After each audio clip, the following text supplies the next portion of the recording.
All right, thank you very much for joining us. We've got a Fox News alert. We've been telling you about that school that took a field trip to the March for Life over the weekend in Washington, D.C., and then Covington High School students were involved in that confrontation right there that went viral. Nick Sandman, the young man in the MAGA cap, and Nathan Phillips, the Native American, banging the drum. That was the image. It went viral. There were so many people who were incensed, not knowing the story. There's been a complete turnaround now that more facts have come out, and who provoked whom, now no longer up for debate. Well, this is the statement from the high school. After meeting with local authorities, we have made the decision to cancel school in order to ensure the safety of our students, faculty, and staff. There have been so many threats on Twitter. So many of them say they're being voxed, and their families, they're calling their places of work and saying that their jobs could be, the kids are saying their parents' jobs could be on the line, all because of this, all because the media got the story wrong, did not release the entire video, so people rushed to judgment, and now the safety of these students is at risk and at hand here, and they're having to close school as a result. But you know what, Ainsley, so much of this was the social media, and it got more vicious because it's so anonymous. It prompted two of the students, Sam and Grant, over at Covington High School to get in front of the cameras. Watch. There have been many threats against our lives, against our parents. Some of these threats include that we should all be locked in the school and it should be burnt to the ground, the school being bombed, school shooting threats. It's really scary. A lot of the negativity and the hate surrounding this event comes from people on social media doxing people that were at the event. I myself wasn't even present, and I have been doxed on 3 separate occasions.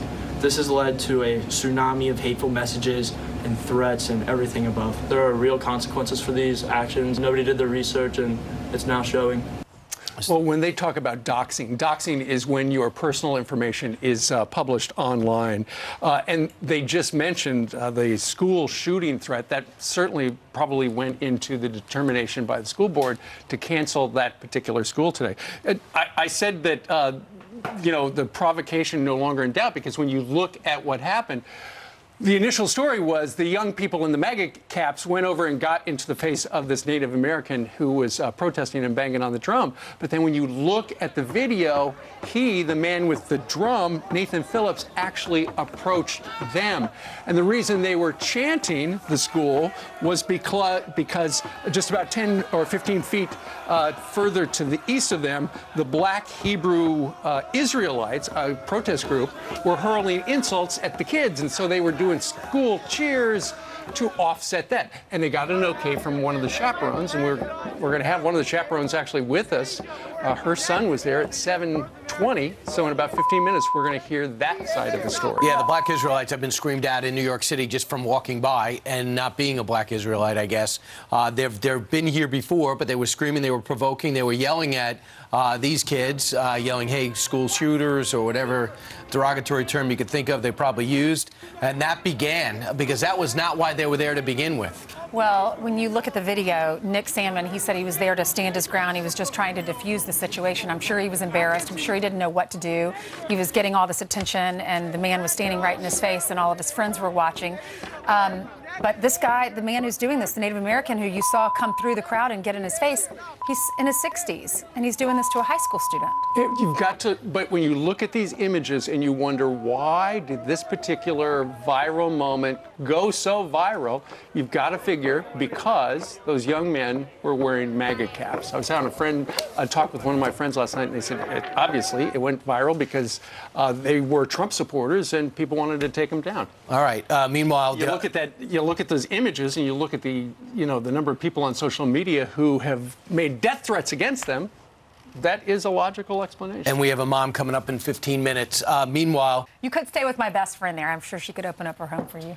All right, okay. Good. Call Ainsley. It is 25 minutes after the top of the hour. Today, the Catholic school at the center of that viral confrontation on Capitol Hill forced to close. Students now facing death threats, being smeared as racist over video of a clash with a Native American protester at the March for Life. All this before the full video was released, showing what really happened with left-wing activists who approached the teens first. Our next guest is pushing to set the record straight. Jill Hamlin attended the rally as a chaperone. watched it all happen. She joins us right now live from Cincinnati. Jill, good morning to you. Good morning. Good morning. Jill, you say that your boys, the boys there, were targeted. Was it because they were wearing MAGA caps? I think that was one of the reasons they were targeted, and I think they were also targeted for what they stood for. Which is? Which is Christianity, the right for life, and they were singled out, and I believe partially because of the color of their skin they were targeted. Joe, why was Nick Sandmann, why did Nathan Phillips, the Native American, why did he choose him? Why did he get in his face? What happened before that? We were all just gathered on the steps.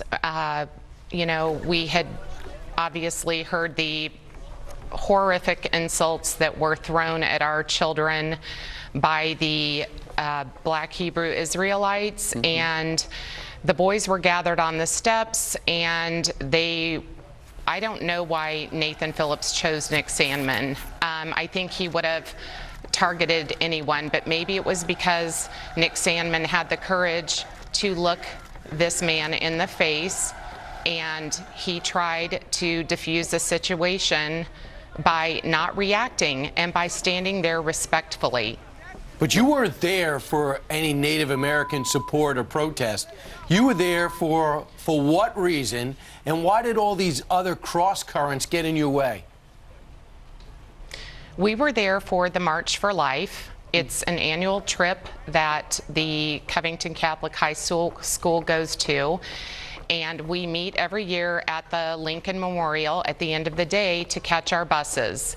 We were not there for any other purpose other than to attend the peaceful March for Life, which we did. And the first people who hit you with verbal barbs were the Black Hebrew Israelites, and what were they saying? Well, we were standing there and we looked, and all of a sudden they turned their attention to our group, and they were screaming horrible, horrible things that I will not repeat to our children, not adults. They were screaming them at children. This continued, and the boys asked if they could do one of their school cheers because they wanted to drown out the hatred that was being said to them. Right. And one of our teachers said it was okay for them to do their cheer. We wanted to drown out the hatred message that was being thrown at our children. Right. And so, you know, online, the initial reaction was, look at these guys in the MAGA hats. They're yelling at this Native American Nathan Phillips, who was banging the drum. That's not true. They were simply doing school cheers. You know, as a parent, I've got to wonder how you felt about, in the initial hours after that went viral, your school and the Diocese of Covington put out a statement that said, of your boys' action, they said, this behavior is opposed to the church's teachings on the dignity and respect of the human person. The matter is being investigated, and we will take appropriate action up to and including expulsion. Why do you think the school and the diocese jumped the gun without knowing all the facts? Because that made it worse. It did, and I don't know why they jumped to make a statement. And as a parent, and as a Catholic person that has supported our diocese, I am very, very disheartened and saddened that they rushed to judgment by not supporting one of their own schools and their own people in the diocese. And I do not believe the school made that statement, the administration. I believe it was made by the diocese. Yeah, well, Jill, now that we know all the facts, you know, we're all parents. So many people watching are parents. I'm sure it was really difficult to know that you're there for the right of children that can't voice that don't have a voice, and you're there for that march, and you're growing Christian children, and you're working really hard to pay for private education, paying your taxes, and then people come up to young kids and they shout these insults at them. That has to be so hard. And then to see how the media didn't tell the full story, and then the diocese releases this statement. How do you get on for, how's Nick doing? How are all the other parents doing? The school had to be canceled today because all the parents there are so terribly worried that someone's going to show up and do something to one of their children. I mean, I understand as a mom, I wouldn't send my kid to school today either. How are you dealing with all of this? Well, it's scary. My son works. I've been nervous to have him even go to his job because I don't know who's out there and what they're doing. And my husband was going to follow my son to school this morning because we just don't know what the volatility of the situation is with these people that react and they don't know the full story. And it's very scary. Well, and Jill, it's just, go ahead. Sorry about the satellite delay. Real quickly, we've read some stories that perhaps the students and their families are considering legal action, given all the wrong information online. Is that true? I have not spoken to anyone specifically about that, or no one has, told me anything specifically. I've heard rumors of that, but I do not have any firsthand information about that. Jill, thanks so much for joining us, sharing this story, and it's still real big, so we'll talk to you again soon. Maybe we can all learn a lesson from this. Thank you so much, Jill. Yes. God bless. All right. Meanwhile, coming up on this Tuesday, many of you are asking about our own Brett Baer from Special Report, there he is with his family a couple of days ago. Brett and his family in a car accident, a bad one yesterday. They are okay, though. We just heard from them, and we will share their message after the break. Freezing cold, blazing heat.